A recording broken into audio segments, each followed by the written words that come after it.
And they were, of course, they were the people who took us into space. And they were not evil Nazis. They were scientists. That's right.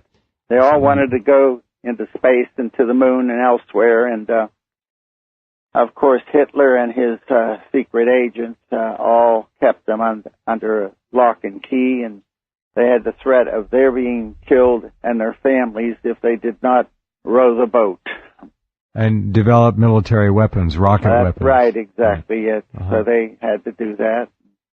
Dr. Werner von Braun, my good friend, I had him as a person that disclosed to me many top secret things that the Germans were working on, and he disclosed them, and then he was allowed by NASA to die. So, anyway, okay, now he died of cancer. Yeah, he died. He smoked a lot, so I believe that the smoking helped cause that, of course, and I asked him to stop, and he did stop. But every now and then I could see that he picked up a cigarette, lit it up outside the hotels we were at for the man's flight awareness meetings. Yes. And he did stop for a while, and then I guess he restarted. I'm not sure. When he left NASA, I was not in touch with him hardly at all. But he told me things that the world doesn't know. And the evil in this United States government right now, and not just with Obama, but with Clinton and the double Bushes, and they already passed into all the way down the line. They've all been controlled by a DSSG, a dictatorial secret shadow government. And when I observed the 8 to 9 foot tall giant inside the space shuttle in 1991, I could observe, but not hear, I could observe the arm motions to run right side where there was one of our NASA astronauts tethered to the side. And then on the left side, another U.S. NASA astronaut was tethered to that side. And this large creature, humanoid, 2 arms, 2 legs, a torso, a head without any helmet on it, actually was giving them orders. He'd be pointing things out, and he would sweep his hand around aside if he wanted something that they may have said that he disagreed with, he, she, whatever it was.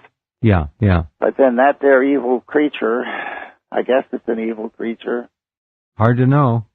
I watched it for 1 minute and 3 seconds, and believe me, Jeff, I'm an artist and an observer.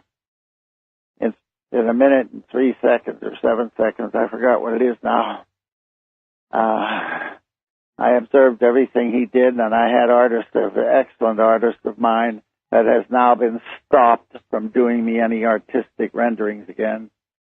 He did the picture that you see when you open my Stargate-Chronicles.com, standing or floating in the space shuttle payload bay, and they look like photographs, but believe me, audience, they are not. I wish they were. And 6 to 7 weeks after I observed this 8 to 9 foot tall alien, another aerospace engineer 5 stories down under the ground in New Mexico in a secret facility there that was tracking not only his shuttle but all kinds of other craft. He contacted me and he said, "Clark, I observed the same 8 to 9 foot tall creature inside the crew compartment of his shuttle launch." And there were 2 separate shuttle launches, mine and his. So that's why, it's another point of view of why NASA and the evil in this U.S. government destroyed my retirement that I earned for 34 years in the program. 682 missions that I observed being launched or I was part of. I hold the record of that for one individual. Very, very large. Wow. Now, my shuttle giant, I saw a large ship past the tail end of the space shuttle. Well, which mission was this, Clark, that you saw the large alien in there? Jeff, I will not. You're still not that. Disclosing that. Okay, understood. No, the reason is the families of those astronauts would would be penalized. Would be destroyed by the you know what controlled media. Yeah, I got it. Okay. Okay. All right.